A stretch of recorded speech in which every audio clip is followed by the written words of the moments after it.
ഇതെനിക്ക് സ്പെഷ്യലായിട്ടുള്ളൊരു സിനിമയാണ്, എൻ്റെ ലൈഫിലൊരു ഡിഫറെൻറ്റ് എക്സ്പീരിയൻസ് ആണ്. സോ അത് എല്ലാവരും ആക്സെപ്റ്റ് ചെയ്യുന്നു, ഒരുപാട് ആൾക്കാർ കാണുന്നു, അഭിപ്രായം പറയുന്നു എന്നുള്ളത് ഒരുപാട് സന്തോഷം. മറ്റു ഭാഷകൾ പൊതുവെ നമ്മൾ പോകുമ്പോഴത്തേക്ക് നമുക്ക് കുറച്ച് ബാരിയേഴ്സ് പ്രശ്നം ഉണ്ടാവില്ല, ഇപ്പോൾ ലാംഗ്വേജ് ആണെങ്കിലും അങ്ങനെയൊക്കെ. പക്ഷെ ഇത് വാഴ പോലത്തെ ഒരു സിനിമ എന്ന് പറയുമ്പോഴത്തേക്കും അത്ര കോംപ്ലക്സ് ആണ്, അത്ര നമ്മളോട് ഭയങ്കര റിലേറ്റബിൾ കൂടിയാണ്. എങ്ങനെയാണ് ശരിക്കും ഈ ഫസ്റ്റ് ഡേ ഷൂട്ടൊക്കെ പോയിട്ടും ഇപ്പോൾ ഔട്ട് കാണുമ്പോഴത്തേക്ക് എന്താ ഫീൽ ചെയ്യണത്? ഞാൻ ഇന്നാണ് ആക്ച്വലി സിനിമ കാണുന്നത്. എനിക്ക് കാണാൻ പറ്റിയിരുന്നില്ല, ഞാൻ ഒരാഴ്ചയായിട്ട് പനി പിടിച്ച് കിടപ്പായിരുന്നു. ഞാനും ആദ്യമായിട്ടാണ് ഇവിടെയാണ് സിനിമ കാണുന്നത്.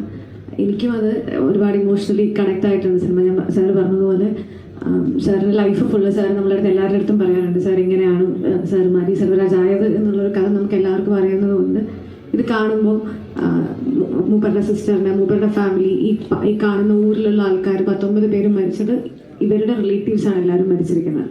സോ അങ്ങനെ ഒരാൾ ആ സിനിമ എടുക്കുമ്പോൾ അതിൻ്റെ പുറകിൽ ഒരുപാട് ഹാർഡ്ഷിപ്സ് ഉണ്ടാവാം, ഒരുപാട് ഇമോഷണൽ ട്രോമാസ് ഉണ്ടാവാം. ഇതെങ്ങനെ ഷൂട്ട് ചെയ്തു എന്നാണ് ഞാൻ ആലോചിക്കുന്നത്. കാരണം ബുദ്ധിമുട്ടായിരിക്കുമല്ലോ ഒരാൾക്കത് പിന്നെയും അതിൽ കൂടെ തന്നെ ഗോ ത്രൂ ചെയ്യാമെന്ന് പറയുന്നത്. സോ എനിക്കത് നമ്മളതിനെ പാർട്ടായിട്ട് നിൽക്കുക, അതിൻ്റെ അദ്ദേഹത്തിൻ്റെ ലൈഫിൽ ഏറ്റവും ബെസ്റ്റ് സിനിമ അദ്ദേഹം ആഗ്രഹിക്കുന്ന, അദ്ദേഹത്തിന് ഈ സിനിമയിൽ വന്നപ്പോൾ ഈ സിനിമ ചെയ്യണമെന്നായിരുന്നു ഏറ്റവും കൂടുതൽ ആഗ്രഹം. അപ്പോൾ അങ്ങനെ ഒരു സിനിമയുടെ ഭാഗമായിട്ട് നമ്മൾ നിൽക്കുക എന്ന് പറയുന്നതാണ് ഏറ്റവും സന്തോഷമുള്ളത്. എനിക്ക് തമിഴ് അറിയാവുന്നത് കൊണ്ട് അങ്ങനെ ഒരു ബാരിയർ ഫീൽ ചെയ്തിട്ടുണ്ടായിരുന്നില്ല. മീൻസ് ലാംഗ്വേജിൽ ഡബിങ്ങിലൊക്കെ അവരിരുന്നിട്ട് എല്ലാ സ്ലാങ്ങും ഒക്കെ അവർ തന്നെയാണ് കറക്റ്റ് ചെയ്യുന്നത്. ലാംഗ്വേജ് അറിയാവുന്നത് കൊണ്ട് സ്ലാങ് കുറച്ചുകൂടി ഈസിലി പഠിക്കാൻ പറ്റി. അത്രയും டீச்சர் ரொம்ப அழகா இருக்காங்க.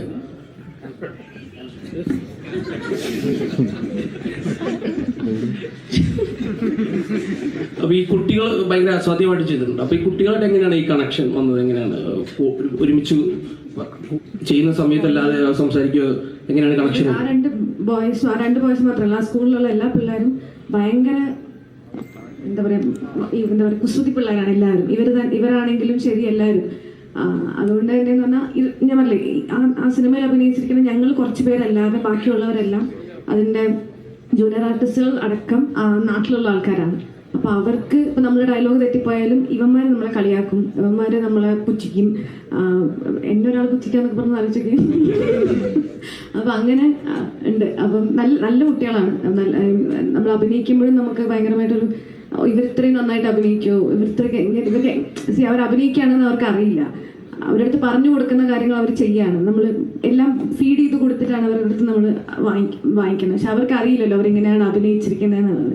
എനിക്കും ഈ സിനിമ ഇറങ്ങുന്നതിന് മുന്നേ ഏറ്റവും ആഗ്രഹം അവർ ഈ സിനിമ കാണുമ്പോൾ എങ്ങനെയായിരിക്കും അവർ ഫീൽ ചെയ്യുന്നത് എന്നുള്ളതായിരുന്നു. അല്ലെങ്കിൽ അവരെ ഒരു ആക്ടേഴ്സായിട്ട് വന്ന് നിൽക്കുമ്പോൾ ഇതുപോലെ ഒരുപാട് മീഡിയ ഉണ്ടാവും, ഒരുപാട് ആൾക്കാർ അതെങ്ങനെയാണ് അവർ റിസീവ് ചെയ്യുക എന്നുള്ളത് അറിയാൻ എനിക്ക് ഭയങ്കര ആഗ്രഹം ഉണ്ടായിരുന്നു. ഞാനത് ഭയങ്കര എക്സൈറ്റഡ് ആയിരുന്നു. എനിക്ക് അവർ ഞങ്ങൾ പോയിരിക്കുന്ന എല്ലാ പ്രോഗ്രാംസിനും എനിക്ക് അവരെങ്ങനെ കാണും, ഞാൻ എവിടെ ഇരുന്നാലും ഇവരെ നോക്കും, കാരണം ഇവരത് എങ്ങനെയാണ് എൻജോയ് ചെയ്യണമെന്ന് അറിയാൻ. അതെനിക്ക് ഭയങ്കര എക്സൈറ്റിംഗ് ആയിരുന്നു. ഇതിനകത്ത് ഒരുപാട് ഒരു ഡാൻസ് പെർഫോമൻസ് എങ്ങനെയാ, എളുപ്പമായിരുന്നു അതോ? എളുപ്പമായിരുന്നു അതെന്ന് പറയുമ്പോഴല്ല, എളുപ്പമായിരുന്നില്ല.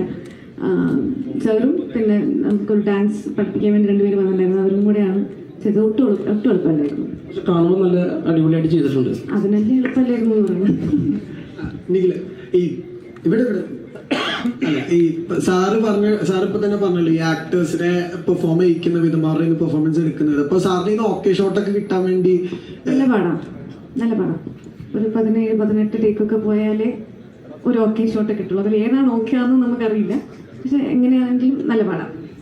അത് ഒന്നാമത് സാറ് കണ്ടിരിക്കുന്ന ആൾക്കാരാണ് ഈ സിനിമയിലുള്ള എല്ലാവരും.